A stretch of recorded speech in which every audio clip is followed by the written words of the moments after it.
Hello and welcome back to the 162 and Arlington podcast. Today we are going to be talking about the Rangers getting swept by the Twins. Pretty disastrous series, but really nothing much to talk about with this Twins series. So I think let's just get that over and done with right now. Um, Going into the series, the Rangers were putting out their three worst starters: Gore, Rocker, and Leiter. And before the offense even hits, they're down 3-0 in the first game, 2-0 in the second game, and then 4-0 in the third game. And when we know the offense already isn't good, if they're going to be down by that much of a deficit so early, of course they're going to lose those games. So I don't know what the first inning issues is. Are they going to do openers with Rocker and Leiter? I don't know. But if they want to get back into the race, that needs to be the number one thing that's fixed, to be honest. Number one, probably not. But that's a top thing that needs to be fixed is, they need to be better in the first inning. And I don't know, what's going on there. But that's all I got from the series. I mean, after the first, they were never in any of these games. It didn't matter what the offense did. The starting pitching put them in too much of a deficit to come back. And I know the offense is bad, but it's just when you're down by that much of a deficit, it's just really tough to come back from. And that's pretty much all my thoughts from the Twin series. And if you got anything, yeah, I mean the first inning runs just can't happen with how bad the offense is, and just I think that what's it called? Yeah, the Twins' offense is good. I'm not saying that our pitching is just bad. The Twins' offense is really good. Like they up and down the lineup, they got guys that can hit.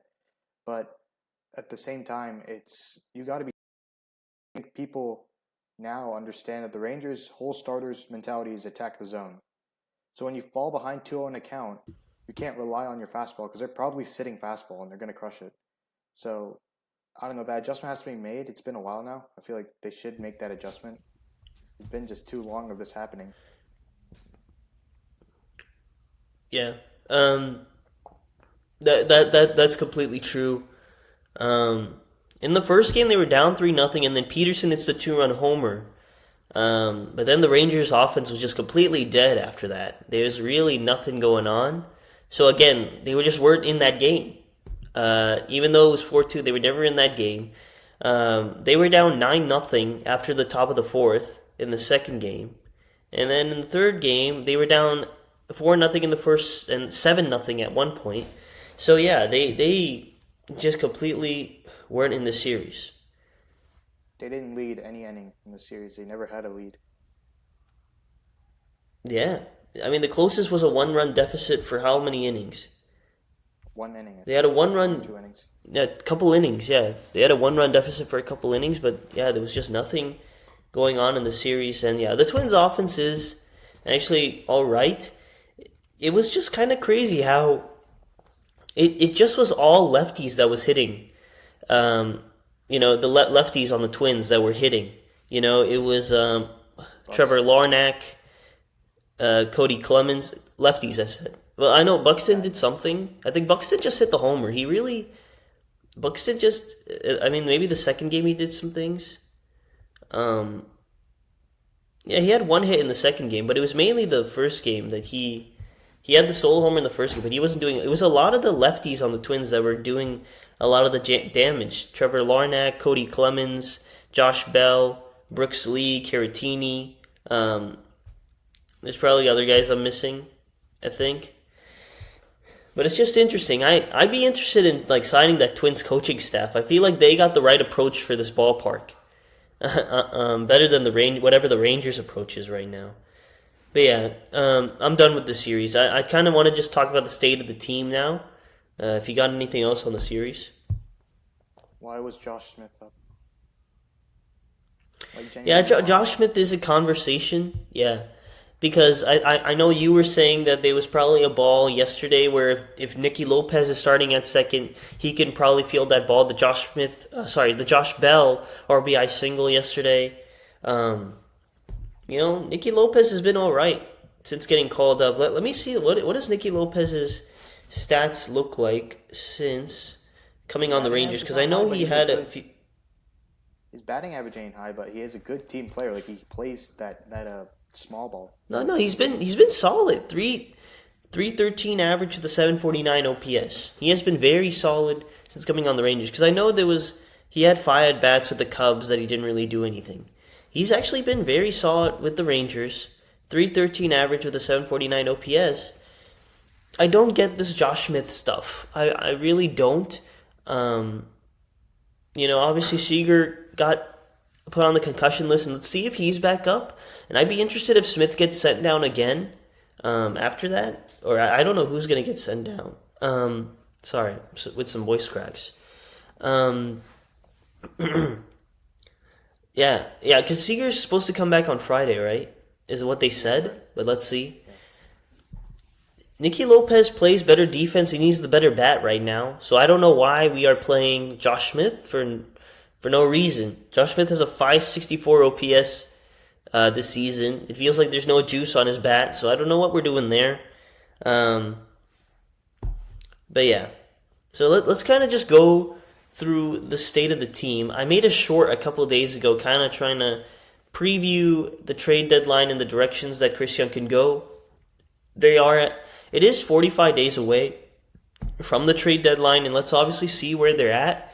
But knowing this team, I really believe they're just gonna either be at 500 or a few games under. Like I think that's all it is. It's gonna be they're gonna be good for a couple weeks to get themselves back to 500, and then they're gonna be bad for a little bit to get them below 500 again, and then they're just gonna keep doing that. So I'm very interested to see the route that Chris Young takes. They are still 3 games back in the division, and a game and a half back of the wild card race. But yeah, I'm interested in what direction Chris Young takes. Is he going to trade all the big contracts? Is he gonna do like a soft sell? Do the soft buy that he's done the last couple of years, which I would not like for him to do because it feels like again they're just gonna be in the same spot again next year.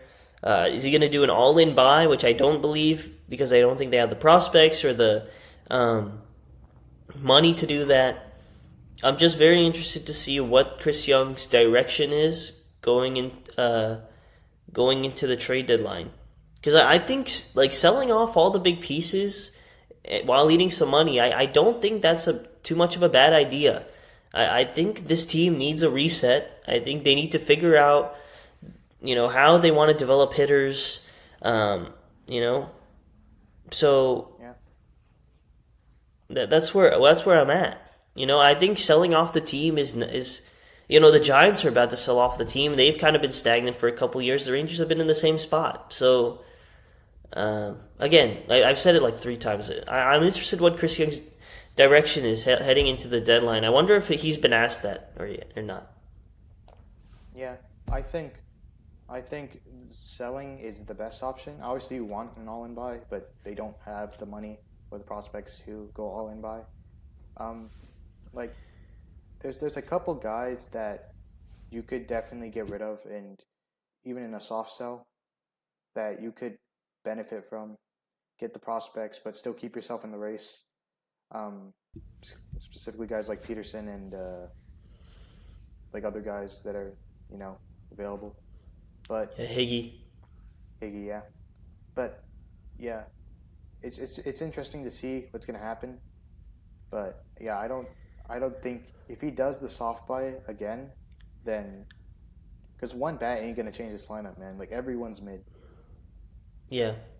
One bad and one reliever is not going to change this lineup. So Chris Young needs to do something drastic. And if it's just one bat and one reliever, I think Rangers fans are going to be pretty pissed. Like you're doing the same thing you've done the last 2 years, where you're just trying to make these marginal improvements to improve the team slightly to have them sneak into the playoffs. Like no, either if you're going to buy, go all in, or if you're not, then sell. Because they're not like in they're not in like the Brave spot where they need like a couple marginal improvements. If they were in the Brave spot, then okay, you do that. But you're not even in the playoffs. You need to make some drastic moves to get yourself in. You know? Yeah. And it's like you got guys, and then you have this blind trust thing I don't get. There's like a blind trust with certain players that I just don't get. Like Josh Smith's one of them. Danny Jansen's one of them. Like I promise you, when Jansen comes back, they're gonna DFA Diaz. I promise you, when Jansen comes back, they're gonna DFA Diaz. Just because Yeah, probably. this kind of blind trust crap out of nowhere, it just doesn't make any sense. The only time it worked out was Peterson. Peterson was the only time it worked out. Yeah, it did. It did work out. He has been all right this year. So yeah, I think we're just because I just want to know what the direction of this team is, and if you do another soft buy, you're just going to be stagnant. You know, you need to figure out what you want to do with this team, what the direction is, right? But anyway, I think that's all thoughts on the team. Next series up is against San Diego, which I mean, right now it feels like they'll get swept by them, but they've actually been better against teams over 500, right, than under 500. Yeah, so I don't know. Let's see what happens there. Though granted, Sorry, what? Like every under 500 team is the same, and every over 500, like you can barely. Besides, like in the AL, the over 500, under 500s are like the same team. Yeah, I'd say the Angels are probably a little worse, although they did get swept by the Angels. I do think this Twin series was probably the most like pathetic series, right? Because I think the Angel series was embarrassing. They got swept by the Reds, which that had actually good pitching. It was more just the offense. This was just all out bad. Yeah, I'm interested to see what the next steps are here. Langford just stat pads. Yeah, I mean Langford and Seager have just been hitting solo homers. They need them to come up big more, man. They're just hitting a bunch of solo homers and not really doing anything else. Yeah. Again, the blind trust thing. You put Langford in the 3-hole. What has Langford done to earn the 3-hole? He had one good series. Yeah, he is getting his numbers back up. Yeah, because of hitting when no one's on base. You need a guy who hits when yeah, guys just are hitting on base. these solo homers. Yeah, I know Duran's been falling off recently, but he's been your guy. Young's falling off. Yeah, it's as well, interesting. so it's like, Okay. Yeah. Young's falling off? Yeah, he's kind of. I mean, he's just not slugging. He's just not slugging. He's still hitting singles. It's just the slug isn't there. What's his? Let me see his numbers in June. Because I know he's at 809 OPS, so the OPS has dropped off. I think it's more just because of the slug. Yeah, 613 OPS in June, mainly just because of the slug. But yeah, because of the slug, he's not slugging. Yeah, but, it's just but he's just hitting average singles. in June? Yeah, that matters though. 250. Average in June? Yeah, okay, that's fine. 250. Yeah. Yeah. Okay. I think we rambled on a little bit too long, but I appreciate you guys for all the support. We'll see you after the Padres series. Peace.